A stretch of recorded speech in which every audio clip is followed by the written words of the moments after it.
اور خاص طور پر اس زمانے میں امت مسلمہ کے لیے دعا کی بڑی سخت ضرورت ہے، کیونکہ پچھلے دنوں ہماری امت مسلمہ زبردست فتنے کا شکار ہوئی ہے۔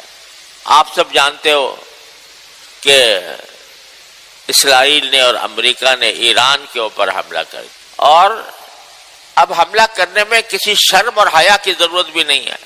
مذاکرات جاری ہیں اور ایران نے کچھ باتیں تسلیم بھی کر لی ہیں۔ مذاکرات کی میز سے اٹھ کر جا کر حملہ آور ہو جاتے ہیں ایران کے اوپر۔ یہ ایک عالمی غنڈہ گردی شروع ہوئی ہے کہ ٹرمپ صاحب جب چاہیں تو کسی ملک کے اوپر جا کر اس کے بادشاہ کے محل کے اوپر جا کر بمباری کر کے اس کو مار دیں اور اس پہ قبضہ کر لیں۔ وینزویلا میں یہ کر چکے، اور کھلم کھلا یہ اعلان ہے کہ مجھے حق حاصل ہے کسی بھی ملک کے اوپر اس طرح حملہ کرنے کا۔ میں جس ملک پہ چاہوں میں اس کو تباہ کر دوں اور اس کے حکمرانوں کو ختم کر دوں۔ نہ کوئی اقوام متحدہ، نہ کوئی بین الاقوامی قانون، نہ کوئی اخلاق، نہ کوئی رواداری۔ میں عقل کل ہوں، میں جہاں چاہوں جا کر بمباری کر دوں، اس آدمی کو ٹارگٹ کلنگ کروں کسی آدمی کی باقاعدہ۔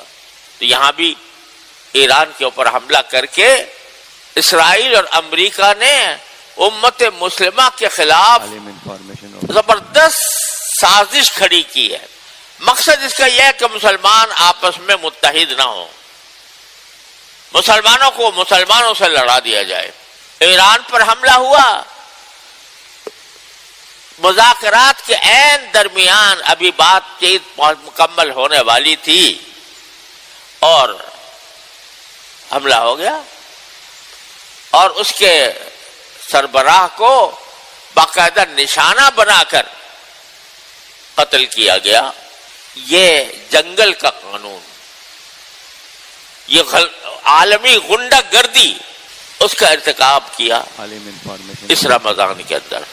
مجھے افسوس ہے کہ بعض اوقات لوگ یہ کہنے لگتے ہیں کہ بھئی وہ تو شیعہ لوگ تھے اور ایران سے ہمارا اختلاف ہے اور فلانا۔ خدا کے بندو، اس امریکہ اور اسرائیل نے اس پر اس لیے حملہ نہیں کیا کہ وہ شیعہ تھا، وہ اس لیے حملہ کیا کہ وہ عالم اسلام کا ایک رکن تھا، اور اس کے نتیجے میں اس کو حملہ کرنے پر اکسایا خلیج کے ممالک کے اوپر، کیونکہ امریکی اڈے وہاں پر موجود تھے۔ تو ان امریکی اڈوں سے بظاہر ایران پر حملے ہوتے ہوں گے، تو اس ایران نے یہ کہا تھا کہ اگر مجھ پر حملہ ہوگا تو میں ان امریکی اڈوں کو نشانہ بناؤں گا۔ لیکن امریکی اڈے تو کیا نشانہ بنتے، پتہ نہیں کس حد تک بنے، اللہ ہی جانے۔ لیکن اس کے نتیجے میں خلیج کے ملکوں میں شہری مر رہے ہیں، شہری سہولیات کو ختم کیا جا رہا ہے، اور اس میں جو شہری عمارتیں ہیں وہ تباہ ہو رہی۔ مقصد کیا ہے کہ کسی طرح ان کو آپس میں لڑا کر اور ہماری اپنی چودراہٹ قائم ہو جائے۔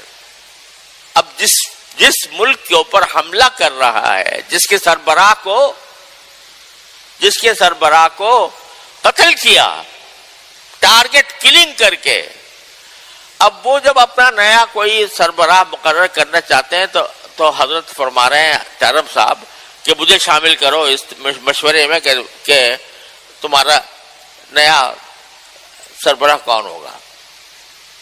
مجھے یہ قبول نہیں ہے جو تم اس سے بڑی دھاندلی عالمی سطح پر غنڈہ گردی اور دھاندلی اور کیا ہوگی۔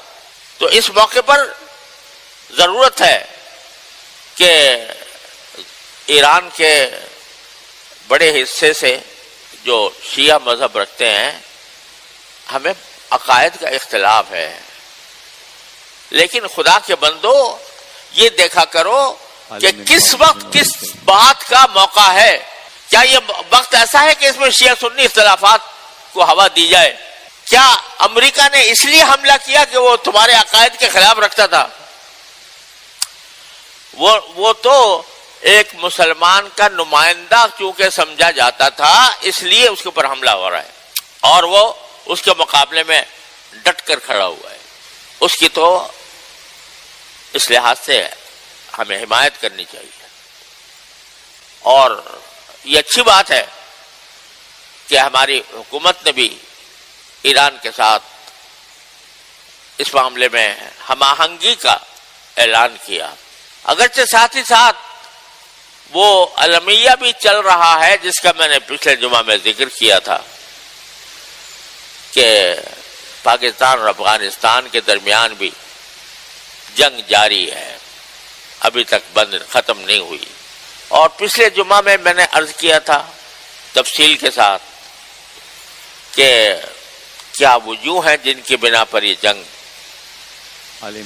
شروع ہوئی اور جاری ہے. اگرچہ دل یوں چاہتا ہے کہ چونکہ دونوں طرف مسلمان ہیں، ادھر بھی مسلمان ادھر بھی مسلمان، اس لیے کم از کم رمضان میں یہ جنگ بند ہو جائے، رمضان کی حد تک. پھر سوچتے رہیں. اس وقت تو پورے عالم اسلام کا نقشہ بدل رہا ہے. پورے عالم اسلام کے اندر حکمت عملی پر از سر نو غور کرنے کی ضرورت ہے. تو اس غور کا موقع دیتے ہوئے رمضان کی ساعات کو اگر آپس کی لڑائی کے لیے استعمال نہ کیا جائے تو دل یوں چاہتا ہے. لیکن مقدرات ہیں. اللہ تبارک و تعالی کی طرف سے ہمارے مقدر میں یہی آ گیا کہ رمضان کا مہینہ بھی ہو اور مسلمان سے لڑتا بھی رہے. بہرحال اس کے لیے بھی دعا کرنے کی ضرورت ہے.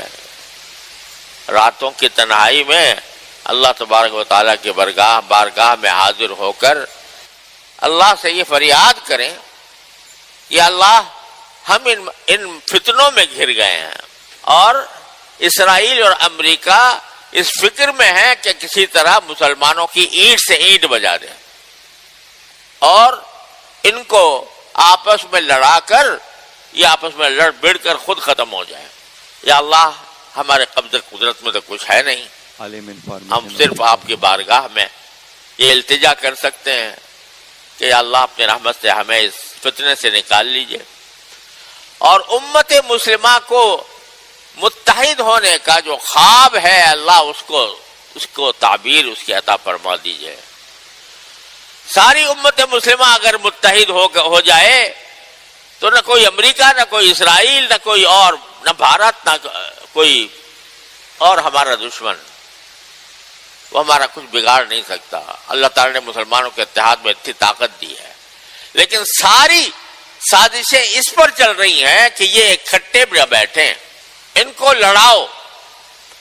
کبھی فرقہ واریت کی بنیاد پر لڑاؤ، کبھی ان کو اس طرح لڑاؤ کہ یہ ایک دوسرے کو کافر کہنا شروع کر دیں، کبھی اس طرح لڑاؤ کہ ان کو یہ کہیں کہ یہ ہمارے اوپر جارحیت کا ارتکاب کرتے ہیں لہذا ہم ان سے لڑنے کو تیار ہیں.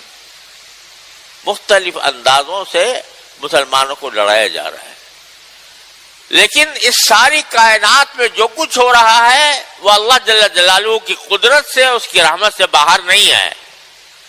لہذا ہم اگر اور کچھ نہیں کر سکتے تو کم از کم رمضان کی تنہائیوں میں، رمضان کی راتوں میں اللہ سے فریاد تو کر سکتے ہیں کہ اللہ ہمیں اس مصیبت سے نجات عطا فرما دیجیے، اور مسلمانوں کو لڑانے کی جو سازشیں ہو رہی ہیں ان کو ناکام بنا دیجیے، اور اللہ تبارک و تعالی ہمیں صحیح موقف، صحیح راستہ، ہمیں بھی، ہمارے حکمرانوں کو بھی، ہمارے اہل سیاست کو بھی یا اللہ صحیح راستہ سجا دیجیے، ایسا راستہ جو ہمارے ملک کے لیے، ہماری ملت کے لیے، ہماری امت مسلمہ کے لیے بہتر ہو.